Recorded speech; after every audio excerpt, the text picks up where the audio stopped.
This is Kevin Mayo, your American correspondent for Real Ale Craft Beer, and today we're doing Baxter Brewing Bootleg Fireworks.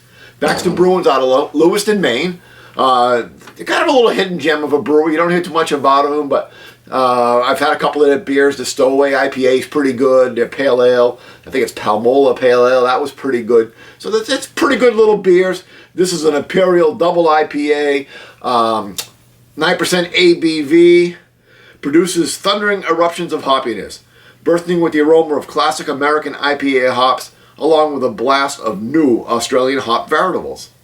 Bootleg Firework is set to detonate a taste explosion backed up by a light crisp malt profile. This double IPA isn't balanced. It's all about the hops. We pack nearly 6 pounds of green powder in each barrel, and it's ready to erupt from each can. Boom. So, it's a double IPA. It's supposed to be a hop bomb. Let's go ahead and give it a crack and see what we got. Well, we got a lot of action out of that can. Let's go ahead and give it a pour.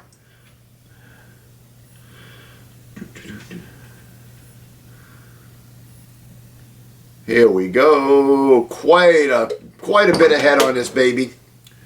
We do have, I would say it's an orange or a dark yellow. Let's call it a dark yellow.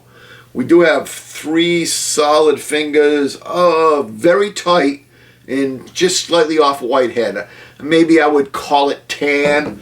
Maybe I'd call it ecru, I don't know. So let's do the aroma. And it is a big pineapple-y hop bomb. Get a little bit of the malt undertone. I get a little bit of that like cracker. And like I said, big, juicy, almost like pineapple.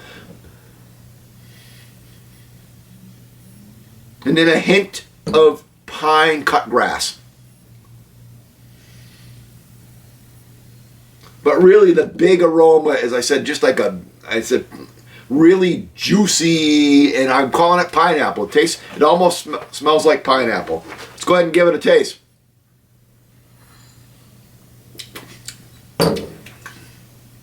So, you do get a hint of pine up front. And you do get a lot of that flavor that was in the aroma up front too. But it is more subtle in the flavor end of it. This should be good and fresh.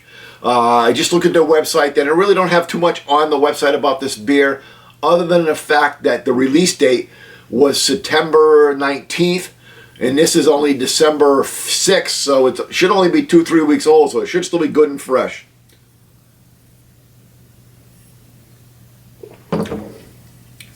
Pine, a little bit of that cracker, finish is really bitter. I'm not sure what the IBUs on this is, but it does finish quite bitter.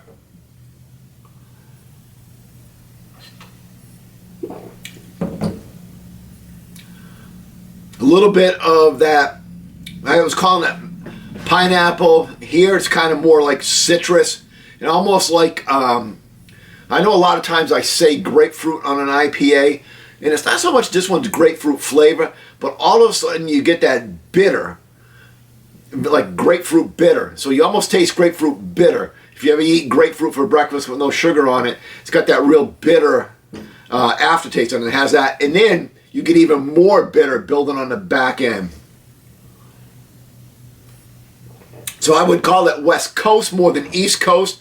A lot of the East Coast or New England beers lately are more floral, more citrusy, and a little less of the hop bomb, or at least the bitter hop bomb. This is more on a bitter hop bomb, and they're telling you it's going to be that. It's going to power you right in the mouth, and it does do that. Really, really good beer. Really good double IPA. 9% alcohol. Do not taste the alcohol at all. Hit some really interesting tasting notes on it with the pine. The aroma is really good. It finishes really bitter. Just a solid double IPA. Score-wise, we would call this a solid. Call it a, yeah. It's. I wouldn't give it an A. And I'm not damning it. It's really good beer. So let's give it a solid 88 out of 100. Till next time, keep drinking. Boom.